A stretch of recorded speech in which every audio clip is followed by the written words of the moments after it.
जैसा कि आज मैंने पेपरों के माध्यम से भी आपने पढ़ा होगा कि उसमें भाई भतीजा बात को लेके कुछ बातें सामने आई थी। तो इन्हीं चीज़ों को लेके कुछ लोगों ने जो थी वो कंप्लेंट कर रहे थे कि ट्रांसपेरेंसी जो है वो नहीं हुई है। जब ये ड्राइवर्स की पोस्टें निकली थी तो इनको सीधी भर्ती के द्वारा जो था वो नहीं रखा गया था। तो इसी विषय को लेके आज मैंने क्वेश्चन लगाया था। तो मैंने उसमें पूछा था कि पिछले 5 सालों में आपने जो है वो ड्राइवर रखे तो उनकी भर्तियां जो वो किस उस पे की हुई हैं। तो मेरे को आंसर में ये उन्होंने जवाब दिया था एमसी ने कि हमने 62 ड्राइवर रखे थे और उनकी सीधी भर्तियां नहीं की थी। और मेरा जो मेन मोटिव था इस क्वेश्चन को लगाने का वो ये भी था कि पिछले हाउस में मैंने पॉइंट ऑफ ऑर्डर लिया था, उसमें पूछा था कि कोरोना काल में जैसे जो थे सफाई कर्मचारी रखे गए थे, तो सफाई कर्मचारी जब रखते हैं तो कुछ एक फैमिलीज जो गरीब लोग होते हैं उनको भी रोज़गार का, एम्प्लॉयमेंट का एक जो है वो मौका मिल जाता है, रोज़गार मिल जाता है। तो मेरे को जवाब मिला था कि सैब सोसाइटी के थ्रू ही जो है ये सफाई कर्मचारी रखे जाते हैं। तो उनको रखने के लिए जब पैसा वहन जो है वो नहीं कर सकते हम, इसलिए हमने सफाई कर्मचारी नहीं रखे। तो इन्हीं कुछ बातों को ध्यान में रखते हुए मैंने ये क्वेश्चन लगाया कि ये जो ड्राइवर हैं, इन ड्राइवरों को जो पे दी जाती है उनका खर्चा कौन वहन करता है।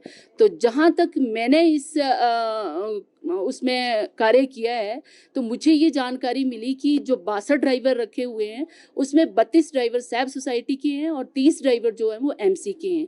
तो नियमानुसार तो ये होना चाहिए जो क्योंकि हमारी जो एमसी है वो हर साल 10% टैक्स जो है इंक्रीज कर रही है, जो पब्लिक के ऊपर एक लोड बनता जा रहा है।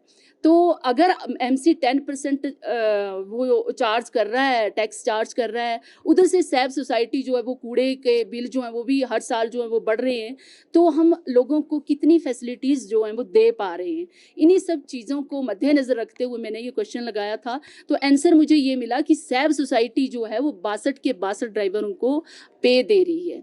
तो जो मुझे लग रहा था कि ये बिल्कुल गलत है, क्योंकि जो काम सैब सोसाइटी जिस काम के लिए बनी हुई है वही काम अगर वो करे तो ज़्यादा अच्छा होता। आप सहमत है जो सदन बिल्कुल मैं बिल्कुल सहमत नहीं हूँ। मैंने ये बोला कि ये जो भी कार्य हुए हैं, एक्चुअली होता ये है कि आप जानते हैं बेरोजगारी जो है बहुत है। ट्रांसपेरेंसी से अगर ये सारी चीज़ें हुई होती तो शायद मैं इसमें इंटरवीन भी ना करती। कुछ लोग जो बहुत ही नीडी हैं, बहुत गरीब फैमिली से बिलोंग करते हैं, उनके पास डिप्लोमास भी हैं। मुझे तो जहाँ तक ये मैं ज़्यादा लंबे उसमें नहीं जाना चाहूँगी।